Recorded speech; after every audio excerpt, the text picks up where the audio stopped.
Hello everyone, welcome back to Indian super nerd. आज मैं explain करने वाला हूँ नार्निया का last part, voyage dawn of the traders. तो चलिए बिना टाइम वेस्ट करे लेट्स गेट स्टार्टेड। इस मूवी की शुरुआत होती है 1 साल बाद लूसी और एडमंड से, जो अपने अंकल के घर में रह रहे होते हैं, और पीटर और सूजन अमेरिका शिफ्ट हो चुके होते हैं, और यहाँ पर इनका कज़न भी इनके साथ रह रहा होता है जिसका नाम होता है यूस्टस स्क्रब, और ये लूसी और एडमंड से काफ़ी चिढ़ता है। फिर अगली सुबह ये तीनों कमरे में होते हैं जहाँ दीवार पर लगी हुई पेंटिंग में से पानी बाहर आने लग जाता है, और देखते ही देखते वो कमरा पूरा पानी में भर जाता है और ये तीनों पहुँच जाते हैं गहरे समुंदर में। फिर एक बहुत बड़े जहाज से कुछ लोग कूदते हैं और लूसी देखती है प्रिंस कैस्पियन को, मतलब ये तीनों पहुंच चुके होते हैं नार्निया में। फिर इन तीनों को जहाज पर लाया जाता है जहाँ कैस्पियन सबसे कहता है कि ये है नार्निया के पुराने राजा रानी, इंसाफ पसंद एडमंड और बहादुर लूसी। पर यूस्टस के लिए ये सब काफ़ी डरावना था और वो एक माइनोटॉर को देखकर बेहोश हो जाता है। फिर उस जहाज के कैबिन में कैस्पियन एडमंड और लूसी को नार्निया के 7 लॉर्ड्स के बारे में बताता है जो कैस्पियन के पिता के दोस्त थे। पर कैस्पियन के अंकल मिराज ने उन 7 लॉर्ड्स को मारने की कोशिश करी थी और खुद को बचाने के लिए वो एक सुनसान टापू की तरफ चले गए और अब इन्हें उन 7 लॉर्ड्स को ढूंढना है। फिर ये सब एक अनजान टापू पर उतरते हैं जहाँ पर कुछ लोग लूसी, कैस्पियन, एडमंड और यूस्टस को पकड़ लेते हैं। फिर कैस्पियन और एडमंड को जेल में डाल देते हैं जहाँ दोनों 7 लॉर्ड में से एक लॉर्ड से मिलते हैं, और दूसरी तरफ लूसी और यूस्टस की बोली लगती है और जो लोग नहीं बिकते उन्हें एक नाव पर समुद्र में भेज दिया जाता है जहाँ वो एक हरी धुंध का शिकार हो जाते हैं। फिर वहाँ पर कैस्पियन के साथ ही जाते हैं और लूसी, एडमंड और बाकी सबको बचा लेते हैं। फिर वहाँ के लोग कैस्पियन से विनती करते हैं उन लोगों को बचाने के लिए जो उस हरी धुंध का शिकार हो चुके हैं, क्योंकि अभी तक किसी को नहीं पता कि वो हरी धुंध क्या है। फिर वहाँ से जाने से पहले वो लॉर्ड कैस्पियन को अपनी तलवार दे देता है जो असलन ने उस लॉर्ड को दी थी।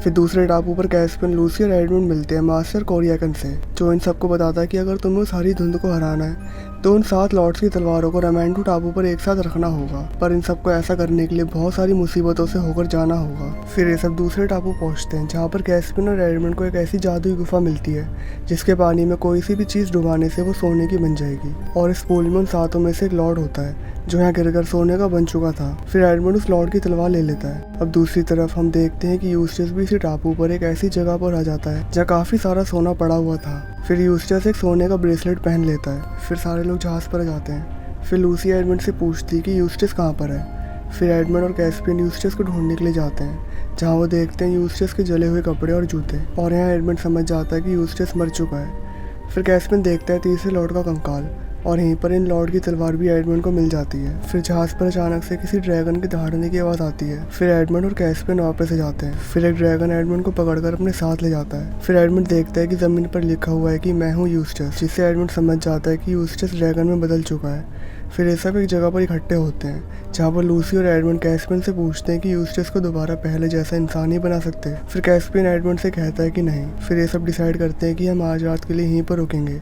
और कल सुबह यहाँ से निकलेंगे। फिर अगली सुबह ये सब आगे बढ़ते हैं और यूस्टस इन सबको बहुत तेजी से आगे ले जाता है और रमैंडू टापू तक छोड़ देता है। फिर कैस्पियन और सब आगे बढ़ते हैं जहाँ पर इनको 3 लॉर्ड्स मिलते हैं, पर वो बिल्कुल भी हिल नहीं रहे थे। फिर कैस्पियन और एडमंड उन तीनों लॉर्ड्स की तलवारें ले लेते हैं और एक जगह पर सारी तलवारें रखते हैं, पर अभी भी एक तलवार कम थी। फिर वहाँ पर एक तारा टूटकर नीचे आता है जिसका नाम होता है लिलियांडल। लिलियांडल बाकी सबको गाइड करके एक डार्क आइलैंड की तरफ ले जाती है और उनसे कहती है कि वो 7वीं तलवार तुम्हें वहाँ पर मिलेगी। फिर ये सब उस डार्क आइलैंड की तरफ जाते हैं जहाँ इनको आखिरी लॉर्ड मिल जाता है जिसको यूस्टस सही सलामत जहाज़ पर छोड़ देता है। पर इस डार्क आइलैंड की जादुई शक्ति एडमंड के डर का फ़ायदा उठाती है और एक बहुत बड़ा पानी का राक्षस बना देती है जो उस जहाज़ पर हमला कर देता है। और दूसरी तरफ एक चूहा रीपीची भी यूस्टस को मोटिवेट करता है उस राक्षस से लड़ने के लिए।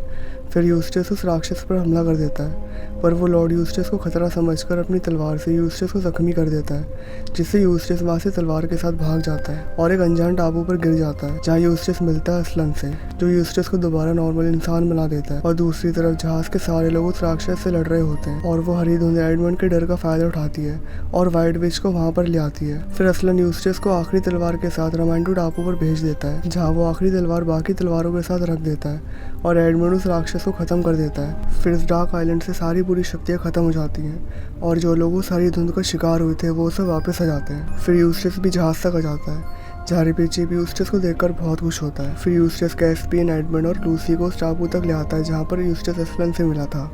वहाँ असलन लूसी, एडमंड, रीपीची और कैस्पियन से कहता है कि मेरा असली देश इस लहर के उस पार है जहाँ कोई दुख, दर्द और लड़ाई नहीं है। फिर रीपीची असलन से कहता है कि अगर आपकी इच्छा हो तो मैं आपका वो देश देखना चाहूँगा।